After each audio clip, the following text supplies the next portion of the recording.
Financial management എന്ന് പറയുന്ന സബ്ജക്റ്റിലെ dividend decision എന്ന് പറയുന്ന ചാപ്റ്ററുമായിട്ട് ബന്ധപ്പെട്ട് വരുന്ന ചില എക്സ്പെക്റ്റഡ് ക്വസ്റ്റ്യൻസ് ആണ് ഇന്നത്തെ ക്ലാസ്സിലൂടെ നമ്മൾ ഡിസ്കസ് ചെയ്യുന്നത്. അപ്പോൾ നമുക്ക് നേരിട്ട് ക്ലാസ്സിലേക്ക് പോകാം. ഡിവിഡൻഡ് ഡിസിഷൻ, അതായത് ഡിവിഡൻഡ് ഡിസിഷൻ എന്ന് പറഞ്ഞു കഴിഞ്ഞാൽ എന്താണ്? ഒരു ബിസിനസ്സിൽ നിന്ന് ലഭിക്കുന്ന ഏർണിങ്സിൻ്റെ എത്ര പോർഷനാണ് എന്ത് ചെയ്യേണ്ടത്, ഡിവിഡൻഡ് ആയിട്ട് ഡിസ്ട്രിബ്യൂട്ട് ചെയ്യേണ്ടത് എന്നുള്ള തീരുമാനം മാനേജ്മെൻറ്റ് എടുക്കേണ്ടതായിട്ട് വരും. ഈ ഒരു തീരുമാനത്തെയാണ് നമ്മൾ എന്ത് പറയുക, ഡിവിഡൻഡ് ഡിസിഷൻ എന്ന് പറയുന്നത്. അതായത് the management has to decide what portion of earnings should be distributed. അല്ലെങ്കിൽ സിമ്പിളായിട്ട് പറഞ്ഞു കഴിഞ്ഞാൽ it is the decision regarding the distribution of earnings. Okay, it is the decision taken by management regarding the distribution of dividend. Okay, ഇനി എന്താണ് dividend എന്ന് പറഞ്ഞു കഴിഞ്ഞാൽ? Dividend എന്ന് പറഞ്ഞു കഴിഞ്ഞാൽ portion of after tax profit which is distributed among share holders. Share ഹോൾഡേഴ്സിൻ്റെ ഇടയിലേക്ക് ഡിസ്ട്രിബ്യൂട്ട് ചെയ്യുന്ന എന്ന് പറഞ്ഞാൽ പ്രോഫിറ്റ് ആഫ്റ്റർ ടാക്സ് ആയിട്ട്, ടാക്സ് കൊടുത്തതിന് ശേഷമുള്ള പ്രോഫിറ്റിൻ്റെ ഒരു വിഹിതമാണ് ഡിവിഡൻഡ് എന്ന് പറയുന്നത്. ഓക്കെ, അതായത് നോർമലി ഡിവിഡൻഡ് എന്ന് പറഞ്ഞു കഴിഞ്ഞാൽ reward paid to the share holders for investment made by them. Share holders investment നടത്തിയതിന് പകരമായിട്ട് അവർക്ക് കൊടുക്കുന്ന റിവാർഡിനെയാണ് നമ്മൾ എന്ത് പറയുക, ഡിവിഡൻഡ് എന്ന് പറയുന്നത്. ഇനി ഇതിൽ അറിയേണ്ട മറ്റൊരു പോർഷനാണ് ടൈപ്സ് അല്ലെങ്കിൽ ഫോംസ് ഓഫ് ഡിവിഡൻഡ്. ഡിവിഡൻഡ് പല രൂപത്തിലുണ്ടാകും. അതിൽ ഒന്നാമത്തതാണ് ക്യാഷ് ഡിവിഡൻഡ് എന്ന് പറയുന്നത്. ക്യാഷ് ഡിവിഡൻഡ് എന്ന് പറഞ്ഞു കഴിഞ്ഞാൽ ആ പേരിൽ തന്നെ മനസ്സിലാകും, dividend paid in the form of cash. Cash രൂപത്തിൽ ഡിവിഡൻഡ് കൊടുക്കുന്നതിനെയാണ് നമ്മൾ എന്ത് പറയുക, ക്യാഷ് ഡിവിഡൻഡ് എന്ന് പറയുന്നത്. ഓക്കെ, ഈ ക്യാഷ് ഡിവിഡൻഡ് രണ്ട് രൂപത്തിൽ വരും, റെഗുലർ ഓർ ഫൈനൽ ഡിവിഡൻഡ്, അതേപോലെ ഇൻറ്ററിം ഡിവിഡൻഡ്. ഇങ്ങനെ രണ്ട് തരത്തിൽ എന്ത് വരും, ഈ ഒരു ഡിവിഡൻഡ് വരും. ഓക്കെ, ഈ റെഗുലർ അല്ലെങ്കിൽ ഫൈനൽ ഡിവിഡൻഡ് എന്ന് പറഞ്ഞു കഴിഞ്ഞാൽ declared and paid at the end of accounting period. ഒരു അക്കൗണ്ടിങ് പീരീഡിൻ്റെ അവസാനത്തിൽ കൊടുക്കുന്ന ഡിവിഡൻഡിനെയാണ് നമ്മൾ എന്ത് പറയുക, റെഗുലർ ഓർ ഫൈനൽ ഡിവിഡൻഡ് എന്ന് പറയുന്നത്. ഒരു അക്കൗണ്ടിങ് പീരീഡിൻ്റെ അവസാനം കൊടുക്കുന്നത്, declared and paid at the end of the accounting period, ഇതിനെയാണ് റെഗുലർ ഓർ ഫൈനൽ ഡിവിഡൻഡ് എന്ന് പറയുന്നത്. ഇനി ഇൻറ്ററിം ഡിവിഡൻഡ് എന്ന് പറഞ്ഞു കഴിഞ്ഞാലോ ഇടക്കാലത്ത് കൊടുക്കുന്നതാണ്, declared between 2 annual general meeting എന്ന് പറഞ്ഞാൽ 2 ജനറൽ മീറ്റിങ്ങിൻ്റെ ഇടയിൽ കൊടുക്കുന്ന ഡിവിഡൻഡിനെയാണ്, അല്ലെങ്കിൽ ഒരു വർഷത്തിൻ്റെ എന്താണ് ഒരു അക്കൗണ്ടിങ് പീരീഡിൻ്റെ ഇടയിൽ കൊടുക്കുന്നതാണ് മിഡിലായിട്ട് കൊടുക്കുന്നതാണ് ഇൻറ്ററിം ഡിവിഡൻഡ് എന്ന് പറയുന്നത്. ഇനി എന്താണ് സ്റ്റോക്ക് ഡിവിഡൻഡ് എന്ന് പറഞ്ഞു കഴിഞ്ഞാൽ? അടുത്ത് വരുന്ന സ്റ്റോക്ക് ഡിവിഡൻഡ് ആണ്. അതായത് dividend paid in the form of shares by capitalising the past reserve and profit. ഇവിടെ എന്ത് ചെയ്യുന്നു, ഷെയർ ആയിട്ടാണ് ഡിവിഡൻഡുകൾ കൊടുക്കുന്നത്. ഓക്കെ, നോർമലി ക്യാഷ് ആയിട്ട് ഡിവിഡൻഡ് കൊടുക്കുന്നതിന് പകരം ഇവിടെ സ്റ്റോക്ക് ആയിട്ടാണ്, ഷെയറുകളായിട്ടാണ് ഡിവിഡൻഡ് കൊടുക്കുന്നതെങ്കിൽ അതിനെ നമ്മൾ എന്ത് പറയും, സ്റ്റോക്ക് ഡിവിഡൻഡ് എന്ന് പറയും. ഇനി മറ്റൊന്നാണ് payment of dividend by issuing promissory note. ചിലപ്പോൾ നമ്മൾ ഡിവിഡൻഡ് കൊടുക്കുക, ചില സ്ഥാപനങ്ങൾ ഡിവിഡൻഡ് കൊടുക്കുന്നത് പ്രോമിസറി നോട്ടുകൾ ഇഷ്യൂ ചെയ്തുകൊണ്ടാണ്. ഓക്കെ, പ്രോമിസിൻ്റെ നോട്ടുകൾ, ഇതാണ് ഒരു പ്രോമിസറി നോട്ടിൻ്റെ ഫോർമാറ്റ്. പ്രോമിസറി നോട്ട് ഇഷ്യൂ ചെയ്തുകൊണ്ടും എന്ത് ചെയ്യാം, ഡിവിഡൻഡുകൾ കൊടുക്കാം. ഇനി ബോണ്ട് ഡിവിഡൻഡ് ആകാം. ബോണ്ട് ഡിവിഡൻഡ് എന്ന് പറഞ്ഞു കഴിഞ്ഞാൽ എന്താണ്, bond or debentures are issued instead of paying dividend. അതായത് ഡിവിഡൻഡ് കൊടുക്കുന്നതിന് പകരം അവർക്ക് പകരമായിട്ട് എന്ത് ചെയ്യുന്നു, ബോണ്ടുകളോ അല്ലെങ്കിൽ ഡിബെഞ്ചറുകളോ ഇഷ്യൂ ചെയ്യുന്നു, നേരത്തെ ഷെയറുകൾ ഇഷ്യൂ ചെയ്തതുപോലെ. ഇനി പ്രോപ്പർട്ടി ഡിവിഡൻഡ് ആണ്. ഇവിടെ dividend paid in the form of asset ആണ്.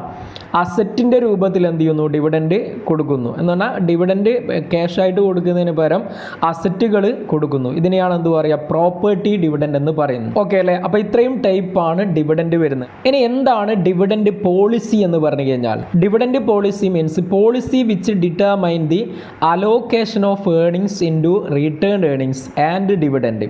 നമ്മുടെ ഏർണിങ്സിനെ റിട്ടേൺഡ് ഏർണിങ്സിലേക്കും അതേപോലെ ഡിവിഡൻഡിലേക്കും എന്ത് ചെയ്യുന്നു, അലോക്കേറ്റ് ചെയ്യുന്നതിനെയാണ് നമ്മൾ എന്ത് പറയുന്നത്, ആ ഒരു പോളിസിയാണ് നമ്മൾ എന്ത് പറയുന്നത്, ഡിവിഡൻഡ് പോളിസി എന്ന് പറയുന്നത്. ഓക്കെ, അതായത് policy relating to the distribution of profit as dividend.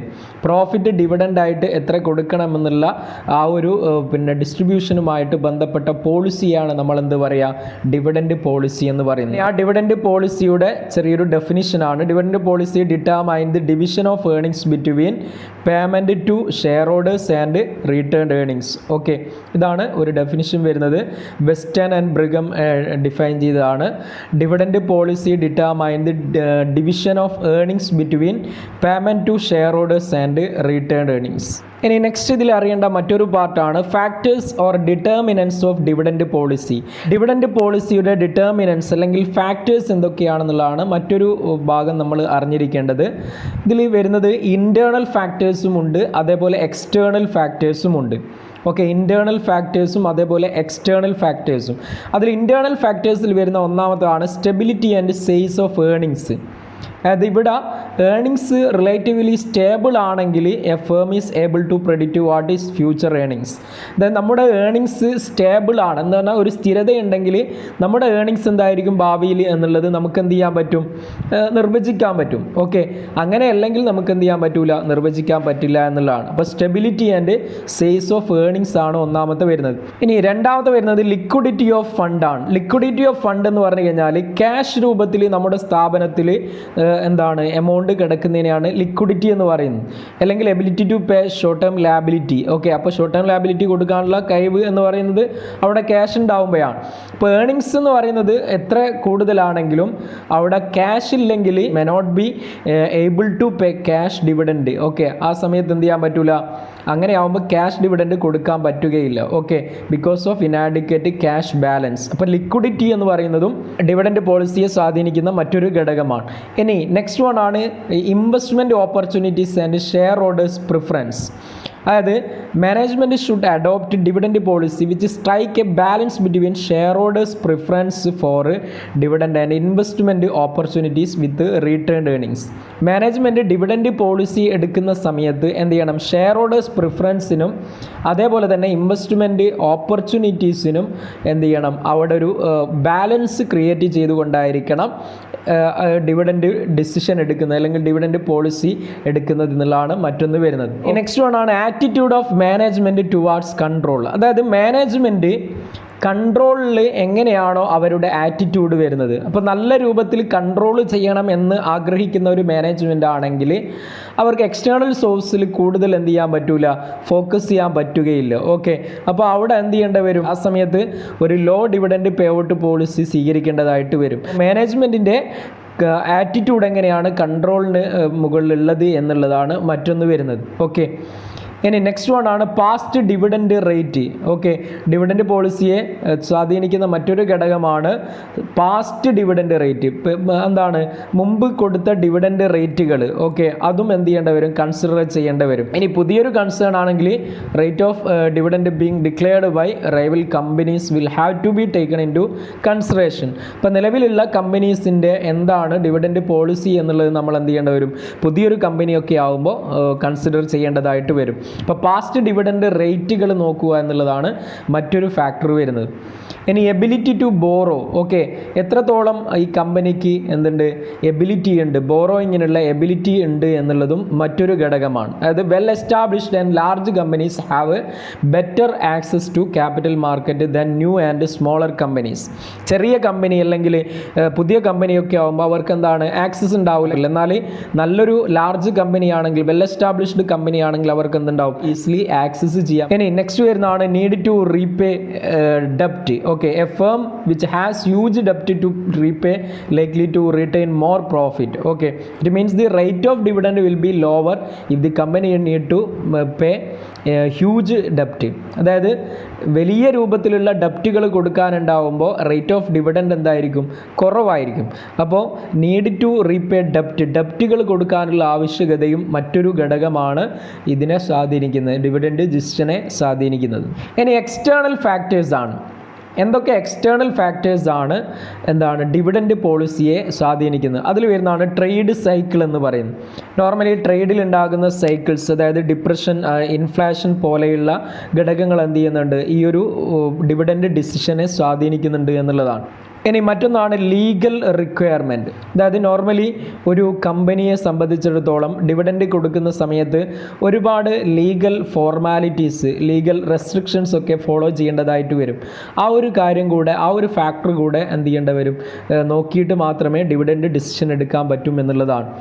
ഇനി നെക്സ്റ്റ് വൺ ആണ് കോർപ്പറേറ്റ് ടാക്സ്. കമ്പനിയുടെ കേസിൽ അടയ്ക്കേണ്ട ടാക്സ് ആണ് കോർപ്പറേറ്റ് ടാക്സ് എന്ന് പറയുന്നത്. ഇതെന്ത് ചെയ്യുന്നുണ്ട്? ഡിവിഡൻറ്റിനെ ഡയറക്റ്റ്ലി അല്ലെങ്കിൽ ഡയറക്റ്റ്ലിയും അതേപോലെ തന്നെ ഇൻഡയറക്റ്റ്ലിയും എഫക്റ്റ് ചെയ്യുന്നുണ്ട് എന്നുള്ളതാണ്. എന്ന് പറഞ്ഞാൽ heavy rate of taxation reduce the residual profit available to share holders.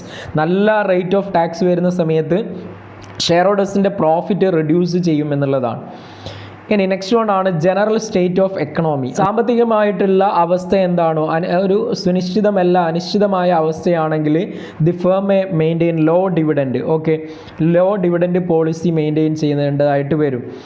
ഇനി നെക്സ്റ്റ് വൺ ആണ് condition in the capital market. Capital മാർക്കറ്റിലുള്ള കണ്ടീഷനാണ് മറ്റൊരു പോയിന്റ് വരുന്നത്. ക്യാപിറ്റൽ മാർക്കറ്റിൽ ഉണ്ടാകുന്ന കണ്ടീഷൻ കംഫർട്ടബിൾ ആണെങ്കിൽ fund may be raised from different sources without much difficulty. നമുക്ക് എന്ത് ചെയ്യാൻ പറ്റും? ഡിഫറെൻറ്റ് സോഴ്സിൽ നിന്ന് വലിയ പ്രയാസങ്ങളില്ലാതെ ഫണ്ടുകൾ റേസ് ചെയ്യാൻ പറ്റും എന്നുള്ളതാണ്. അപ്പോൾ കണ്ടീഷൻ ഇൻ ദി ക്യാപിറ്റൽ മാർക്കറ്റും ഇതിനെ സ്വാധീനിക്കുന്ന മറ്റൊരു ഘടകമാണ്. ഓക്കെ, ഇനി മറ്റൊന്നാണ് ഗവൺമെൻറ് പോളിസി എന്ന് പറയുന്നത്. അതായത് earning capacity of the company is widely affected by the changes in physical, industrial, labour control and other government policy.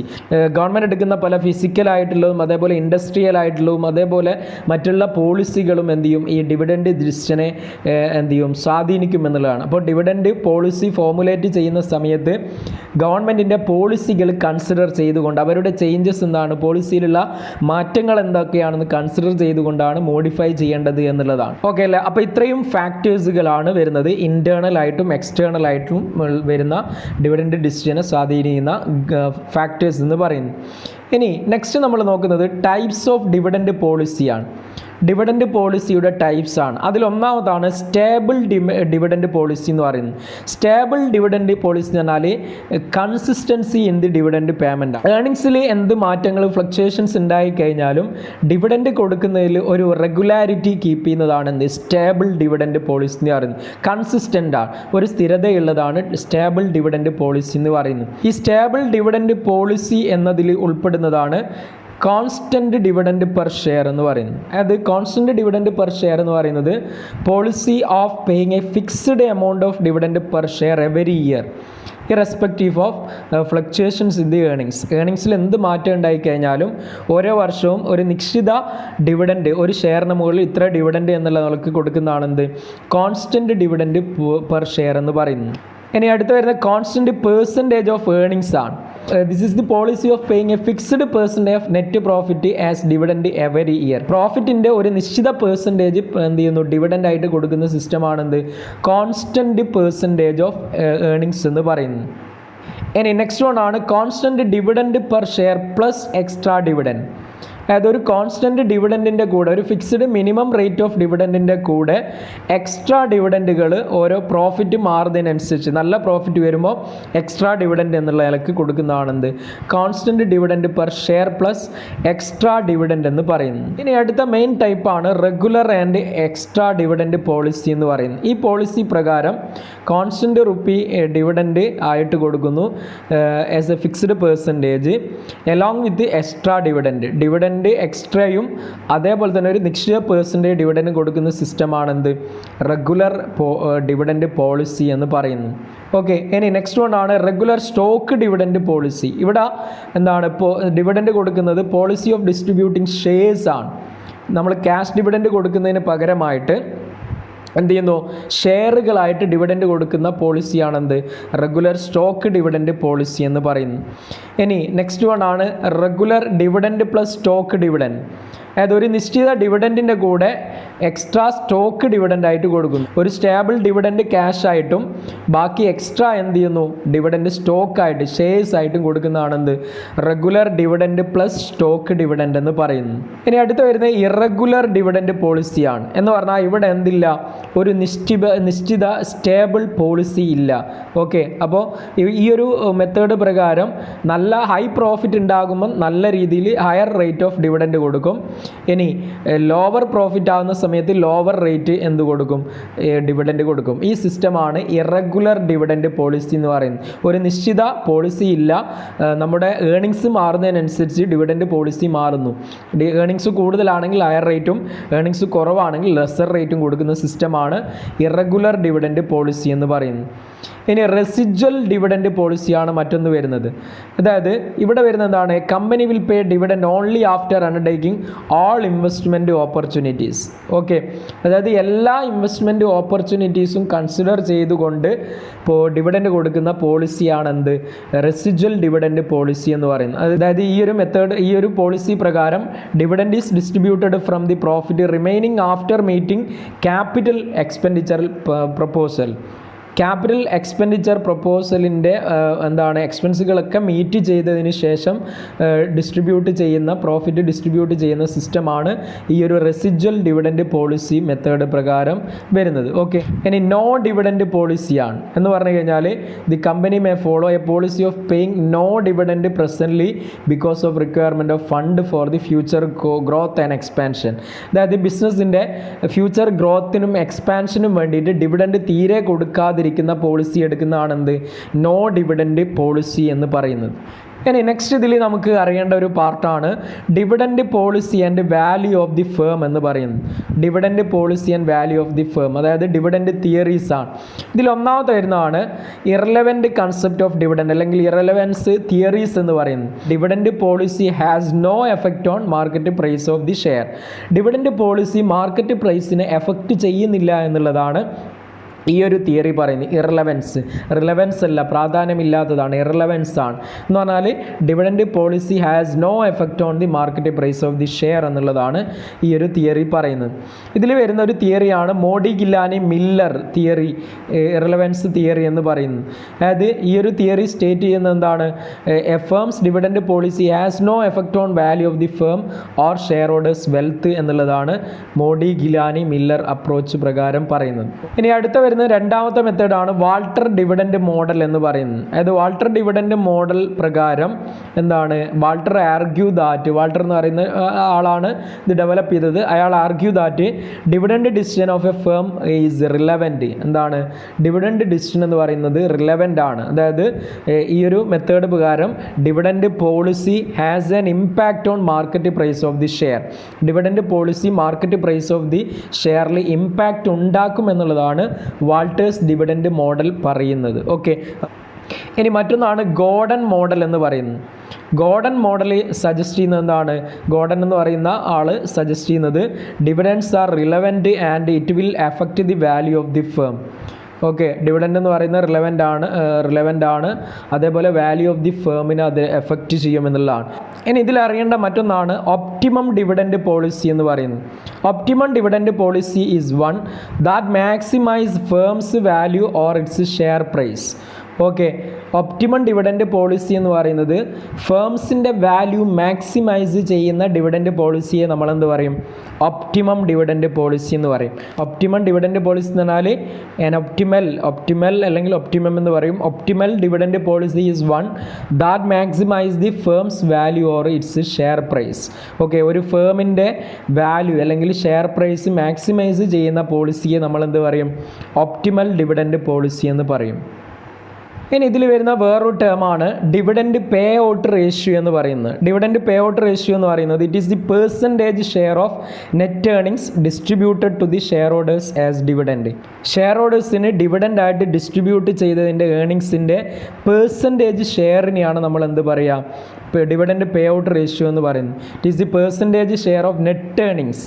അതായത് നമ്മുടെ മൊത്തം ഏർണിങ്സിൻ്റെ എത്ര പോർഷനാണ് ഷെയർ ഹോൾഡേഴ്സിന് ഡിവിഡൻഡ് ആയിട്ട് കൊടുത്തതെന്ന് കാണിക്കുന്നതാണ് എന്ത്, ഡിവിഡൻഡ് പേ ഔട്ട് റേഷ്യോ എന്ന് പറയുന്നത്. ഓക്കെ, അപ്പോൾ ഇത്രയും ടേമുകൾ ജസ്റ്റ് നിങ്ങൾ നല്ല രീതിയിൽ മനസ്സിലാക്കുക. വീണ്ടും പുതിയൊരു ക്ലാസ്സുമായി നമുക്ക് കാണാം. Thank you.